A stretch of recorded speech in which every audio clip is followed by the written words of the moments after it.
기도합니다. 오늘 우리에게 주신 하나님 말씀은 로마서 12장 1절에서 2절 말씀입니다. 다 함께 한 목소리로 합독하시겠습니다. 그러므로 형제들아, 내가 하나님의 모든 자비하심으로 너희를 권하노니 너희 몸을 하나님이 기뻐하시는 거룩한 산 제사로 드리라. 이는 너희가 드릴 영적 예배니라. 너희는 이 세대를 본받지 말고 오직 마음을 새롭게 함으로 변화를 받아 하나님의 선하시고 기뻐하시고 온전하신 뜻이 무엇인지 분별하도록 하라. 아멘. 요즘에는 주일날 되면은 정신이 없습니다.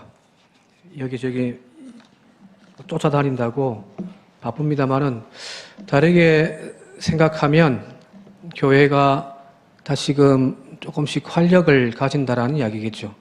교회가 일이 있다라는 이야기이고요. 우리 각 신도회가 그리고 또 각 우리 위원들이 하나님의 일들을 감당함에 충성 봉사하는 그런 올 한 해가 되어질 수 있길 바랍니다.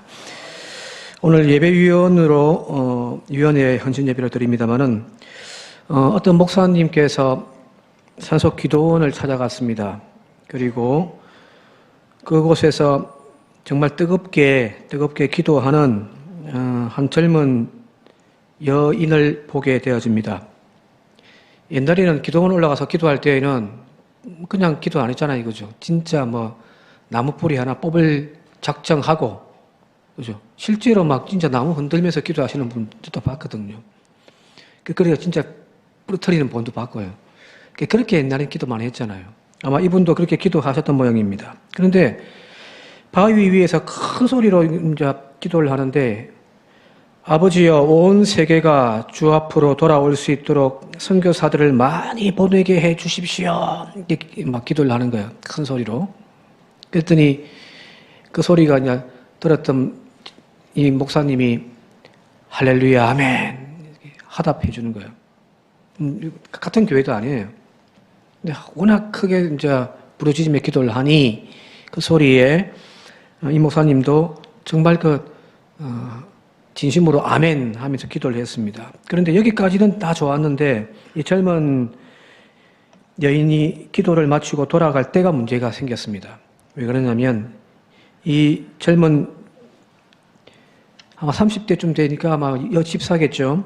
여집사가 기도한다고 깔아놓았던 돗자리며 또 기도하면서 눈물 콧물 닦아 놓았던 휴지며 다 그대로 버려두고 내려가는 모습을 보고서 실망한 거죠.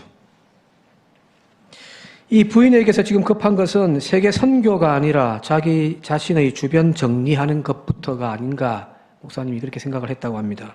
정말 세계의 구원을 위해 기도하는 사람이라면 쓰레기 하나라도 먼저 잘 치우고 자연을 해치지 않는 것, 그리고 이웃을 불쾌하게 만들지 않는 것, 그런 태도부터 필요하지 않겠냐라는 거거든요.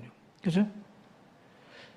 가끔 우리가 전도하시는 분들 중에 이건 아닌데 싶은 분들도 있잖아요.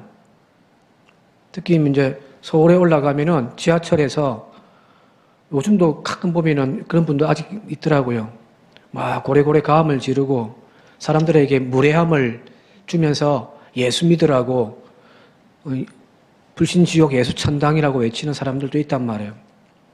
전도하는 것이 뭐가 나쁘겠습니까마는, 그러나 자신의 삶을 좀 정리하면서 전도한다면, 또 그걸 위해 기도한다면 그것이 더 맞는 것이 아닌가라는 겁니다. 자, 그리스도인들은 그리스도를 믿는 사람들입니다. 그죠? 그리스도인들이란 그리스도를 믿는 사람들입니다. 그런데 믿음이 없으니, 믿음이 있니 없니, 그걸 우리가 어떻게 측량할 수 있냐 말이에요. 믿음이 좋다, 믿음이 나쁘다, 어떻게 측량을 하는 겁니까? 기도 열심히 하면 믿음이 좋은 겁니까? 전도 많이 하면 그것도 믿음이 좋은 거라고 우리는 이야기할 수 있을까요? 물론 그게 틀렸다는 이야기도 아니고, 믿음 좋으면 기도 열심히 하겠죠, 그죠? 믿음이 좋으니까 전도하겠죠.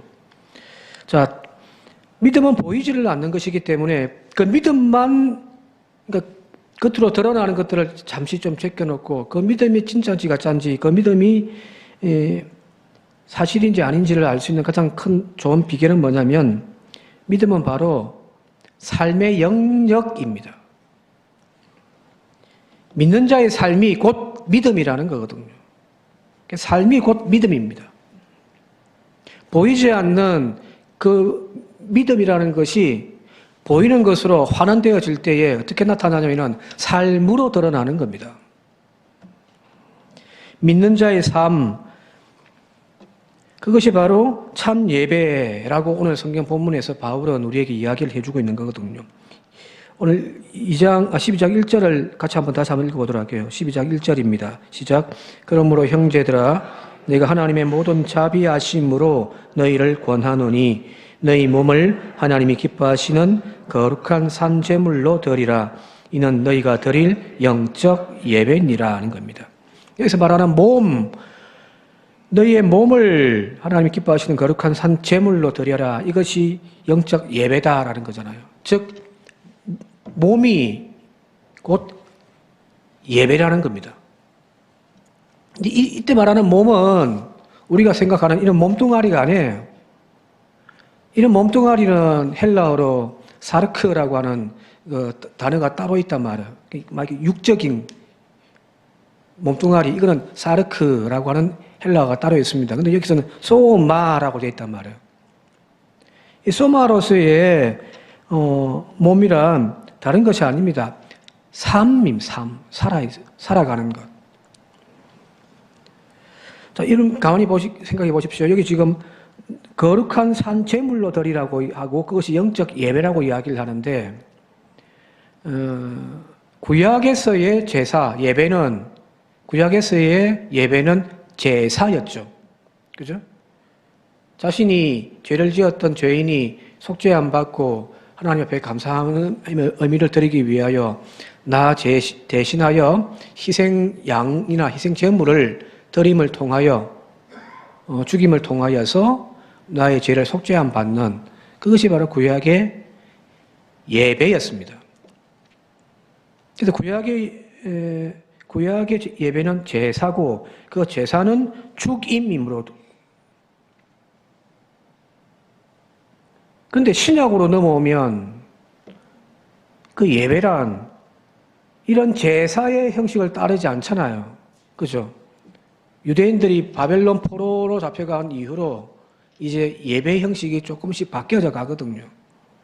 그것이 뭐냐면은, 그것이 이제 신약 시대에 그대로 넘어오기도 하고. 신약 시대의 예배란 그 중심이 제사가 아니라 말씀입니다. 신약 시대의 예배의 중심은 하나님의 말씀입니다. 그리고 그 말씀을 따라 실천하여 순종하여 살아가는 것이 바로 예배인 거거든요. 그죠? 구약의 예배와 신약의 예배는 완전히 달라진 거예요. 희생 제물과 말씀입니다. 이제 희생 제물을 드리는 그런 구약 시대의 제사는 무의미해진 거죠. 그러면서 하나님이 우리에게 원하시는 제사란 이제 말씀의 제사거든요. 그래서 하나님의 말씀을 듣고 그 말씀을 품고 그 말씀을 따라 살아가는 삶을 통하여 우리는 예배를 드리는 겁니다.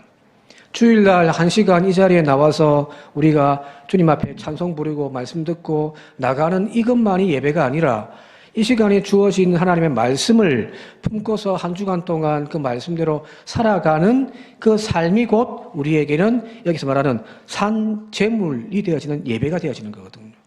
그래서 여기 보십시오. 하나님이 기뻐하시는 거룩한 죽은 제사가 아니라 산제물인 거죠. 살아있는 거예요. 살아있다는 말, 살다라는 말에서 삶이 나오잖아요. 그죠? 그래서 여러분들, 오늘 우리가 이 예배위원회 헌신 예배를 드립니다만은 이 시간을 통하여서 오늘 여기 하나님이 기뻐하시는 이 거룩한 산 예배를 드리는 저와 여러분들이 되시길 바랍니다. 한 주간 동안 몸으로서 삶으로서 예배를 드리시기 바랍니다. 찬송은 내 입술로 부르는 찬송뿐만 아니라 나의 삶을 통하여 진심으로 하나님이 주되심을 고백하는 그 삶, 살아가는 삶이 곧 우리의 찬송이기도 하고요.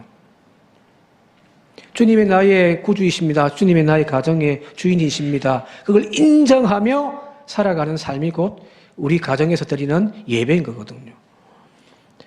자녀들이 부모의 신앙을 잘 따라가지 않는 이유 중에 한 개는 뭐냐면은 그 부모의 신앙이 기도를 하지 않는다든지 가정 예배를 안 드려서도 아니에요.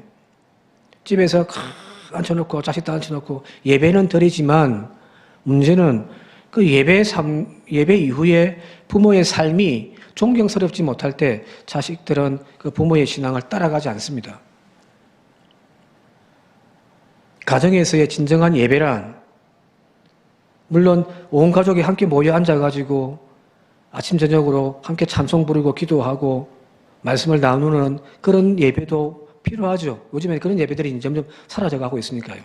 그런데 그것보다 더 중요한 것, 여기 나와 있는 대로 삶을 통하여 아버지가, 어머니가 내가 기도하고 말씀대로 살아가는, 믿음대로 살아가는 그 삶을 통하여 그 가정은 진정한 가정 예배를 드려가는 거거든요.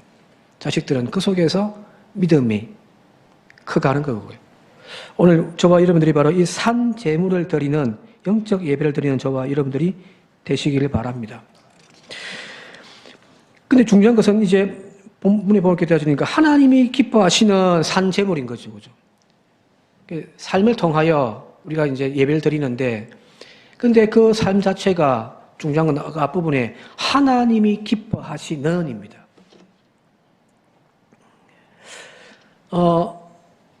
가끔 이제 교회에서 죄송스러운 이야기인데 교회에서 이제 공동 식사를 할 때에 떡국을 하는 경우가 있잖아요, 그죠? 이 말 듣고 좀 오해하지 않으시기 바랍니다. 저는 떡국을 별로 안 좋아하거든요. 그래서 우리 목사님 떡국 안 좋아한다더라. 그래서 예신도회가 또 떡국 안 하고 그러면 안 됩니다. 다른 분들 좋아하니까 떡국 하시기 바랍니다. 근데 제 개인적으로는 옛날부터 떡국 먹으면 소화가 잘 안 되고 그래서 이제 떡국을 잘 안 먹습니다. 그래서 이제 이제 국물 위주로 먹는단 말이에요.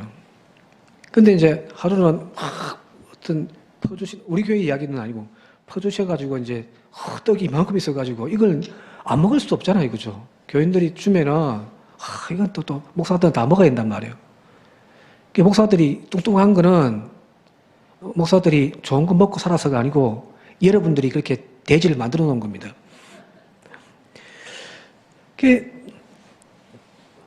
떡이 많으니까 이거 어떻게 다 비워야 되니까 막 먹고 있는데 어떤 권사님이 탁 지나가시면서 우리 목사님은 떡국을 좋아하신다고 하면서 막 또 떡국에 떡을 막 이만큼 부어줘 버림. 저는 떡보다는 국물을 좋아합니다. 그래서 이걸로 제가 풀 때에는 떡을 이만큼 국물이 이만큼 합니다. 국물이 맛있더라고요. 근데 막 끓지도 먹고 있는데 막 거기다 떡국 좋아한다고 팍 부어버리면 저는 돌아버리겠죠. 그죠? 진짜 하나님이 기뻐하시는 이 뭔지를 아는 것. 우리가 주어져 있는 삶을 살아가는데 그 삶 속에서 예배가 되기 위한 조건은 뭐냐면 하나님이 기뻐하시는 삶을 살아가야 되는 거예요.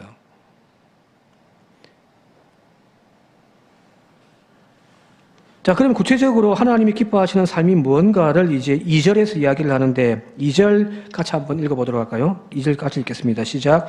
너희는 이 세대를 본받지 말고 오직 마음을 새롭게 함으로 변화를 받아 하나님의 선하시고 기뻐하시고 온전하신 뜻이 무엇인지를 분별하라. 하나님이 기뻐하시고 선하시고 온전한 하나님의 뜻이 뭔지를 분별하는 방법이 바로 그 앞부분에 나와 있단 말이에요. 두 가지. 첫 번째는 이 세대를 본받지를 않는 거예요. 하나님은 교회란 부름받은 사람들의 공동체, 이게 에클레시아, 이게 히브리 헬라어로 교회거든요. 에크는 밖으로 전치사고요. 뒤에 레시아란 말은 이게 부름받다 이런 뜻이거든요. 이게 세상 가운데서 푹 빠져 죄악 가운데 살고 있는 우리를 하나님이 밖으로 건져내신 거예요. 이렇게. 그들이 모여 있는 곳이 바로 에클레시아, 교회란 말이거든요. 자, 그런데 문제는 이 세대를 본받지 말아야 되는 거죠. 하나님이 이 세대 본받지 말라고, 이 세대가의 풍조 속에 살지 말라고 하나님은 거룩한 백성 이스라엘을 애굽 땅에서 이끌어내어 시내산으로 가서 하나님 말씀을 1년 동안 막 주구장창 가르쳐서 이제 하나님 나라 만들자고 세상 가운데를 탁 보내었는데 그들이 가나안 땅 들어가자마자 뭐 했냐면은 이제 사사기에 보게 되어지면은 하나님을 잃어버리고 그 가나안 땅의 풍조를 그대로 닮아가잖아요.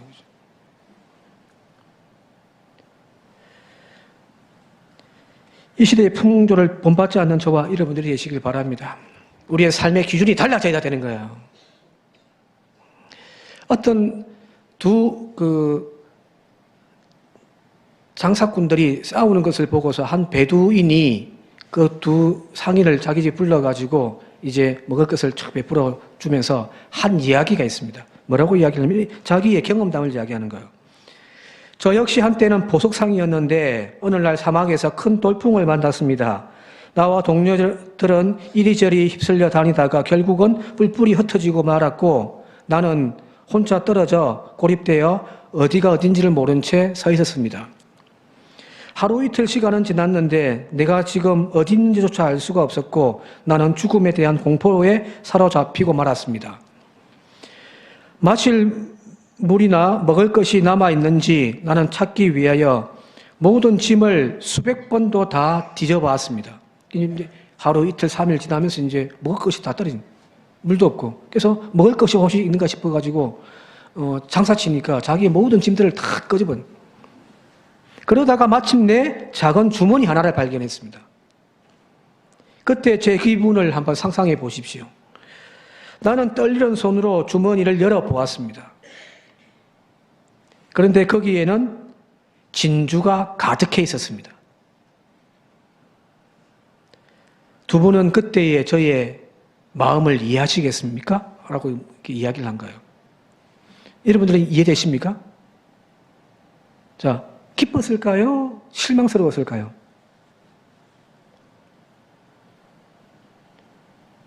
지금 배가 고프고 목도 말라가지고 지금 먹을 거 없는가 가방 다 뒤져가지고 막 주머니 하나에 못 보던 주머니 하나 있어가지고 뭔가 싶어 먹을 것이 있는가 싶어가지고 짠 열었더니 그 안에 진주가 막 그냥 다이아몬드라고 합시다. 뭐 진주는 우리는 별로 흥도 없으니까 다이아몬드가 안에 이만큼 들어있는 거예요. 자, 그걸 딱 발견하는 순간 자, 기뻤다? 아니면 실망스러웠다? 어떤 기분이었을까요? 실망스러움이죠. 그죠? 왜요? 지금 이 사람에게 필요한 것은 뭔가요? 진주가 필요합니까? 다이아몬드가 필요해요? 먹을 빵 조각 하나거든요.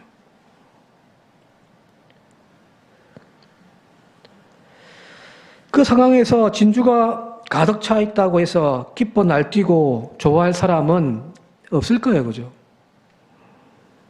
물이 아니라 음식이 아니라 진주네 하면서 그냥 던져버렸을 거란 말이에요.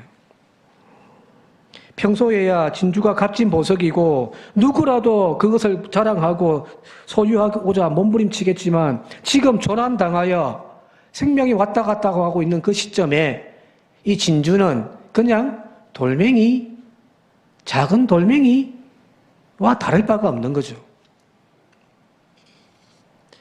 많은 사람들이 그 크고 좋은 보석을 갖기 위해서 애쓰며 살아갑니다. 그죠? 오늘날. 그 보석이 의미하는 바는 어떻게 보면 많은 소유가 될 수도 있고요. 높은 권력이 될 수도 있고요. 남들에게 인기받는 그런 어떤 인기가 되어질 수도 있을 것이고요. 그걸 소유하게 되어지면 자신의 삶이 대박났다고 성공했다고 모두가 축하해주고 자기는 기뻐한단 말이에요. 자, 그런데 하나님이 오늘 그런 성공, 그런 부유함을 이루기 위하여 우리를 이 땅 가운데서 불러내셨던가요? 그거 하라고 우리 불러내셨습니까? 아니잖아요. 하늘을 소유하라고, 생명을 품으라고 하나님은 우리를 세상 가운데에서 불러내신 거거든요. 오늘 우리가 바라보아야 할 관점은 뭐냐면 아무개 아들 이번에 서울대학교 들어갔다고 하네. 아이고 부럽네. 아이고 아무개가 오늘 출세해가지고 이제 사장이 되었다고 하네. 와 이번에 보니까 명절날 와 벤저 타고 왔네. 아이고 성공했네. 그것이 오늘 우리가 사람들을 바라보고 우리 자신을 바라보는 기준이 아니라 그건 더 이상 아무 의미가 없는 거잖아요. 그죠? 빌보서 3장에 나와 있듯이 바울이 고백하는 나는 8일 만에 할례받았고 이스라엘 족속이고 베냐민 집하고 히브리인 중에 히브리인이고 율법으로는 바리새인이고 또한 율법의 의로는 아무 흠이 없는 자였다. 그러나 내게 유익하던 것들을 내가 그리스도를 위하여 해로 여길 뿐더러 또한 배설물로 여겨 나는 다 버렸노라. 왜요? 내 주 예수 그리스도를 아는 지식이 가장 고상하기 때문입니다. 그죠? 이 바울의 고백이 이 바울의 바라보는 그 시선들이 오늘 저와 여러분들의 시선들이 되어줄 수 있길 바랍니다. 그것이 바로 하나님이 기뻐하시는 일입니다. 여러분들이 부자 됐다고 하나님이 기뻐할까요? 여러분이 뭐 세상적으로 성공했다고 하나님 기뻐할까요? 아니요, 하나님은 염려하실걸요. 모든 것 다 아시고 계신 하나님께서 내가 부자 되어져 가지고 내가 지금 돈 맛을 알아가지고 이제 어느 순간부터 돈 쓰러 다니는 재미에 빠지지는 않을까 하나님은 염려하지 않을까요? 국회의원 되어져가지고 출세 자리에 권력의 자리에 올라갔다고 모두가 축하한다고 하나님의 은총이라고 이야기를 하지만 하나님 염려하지 않을까요? 그 어둠에 그 탐욕의 구덩이 속에 들어가서 혹이나 내 믿음의 자녀가 변질되지는 않을까? 하나님은 염려하지는 않을까 이거죠. 하나님이 원하시는 것, 그것을 쫓아 살아가는 그 삶이 곧 예배입니다. 오늘 우리 교회가 바로 그런 예배가 회복되어지는 은혜가 있길 바랍니다. 코로나 지나서 이제 다시 예배가 회복되어지면서 빈자들이 다시금 채워져 가고 오늘 오후 예배로서는 가장 많이 참석하신 것 같기도 하고 그죠? 얼마나 좋습니까? 그죠? 이런 예배도 우리가 회복해야 되겠지만 바라기는 한 주간 살면서 세상 사람들이 달려가고 있는 것들 쫓아가지 않고 어떨 때는 막 달려가니까 불안하기도 하겠지만 그러나 나는 여기 주님이 기뻐하시는 삶의 자리에 서 있기 때문에 나는 불안하지 않다. 나는 행복하다. 고백할 수 있는 저와 여러분들이 되시기를 바랍니다. 그래서 우리 예배위원회 이 헌신 예배를 통하여 우리 교회가 예배가 살아나고 그 예배가 살아남을 통하여 또 일주일의 삶 속에서 또 삶을 통한 예배가 살아나는 은혜가 있기를 주님의 이름으로 축원드립니다. 함께 기도드리겠습니다. 고마우신 아버지 하나님, 움츠려드렸던 우리의 신앙이 조금씩 활기를 피게 하여 주심을 감사함을 드립니다. 하나님, 사역들만 늘어남이 아니라 우리의 삶 속에서 하나님을 향한 예배의 감격도 회복되어지게 하여 주시옵소서. 하늘로부터 받는 것 없는데 아버지 하나님, 하늘로부터 채워지는 것이 없는데 헌신한다고 짜내면 무슨 의미가 있겠습니까?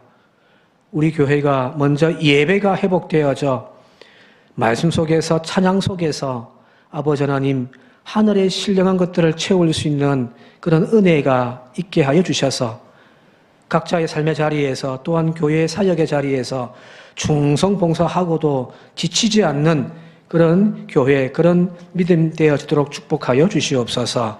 예수님 이름으로 기도드립니다. 아멘.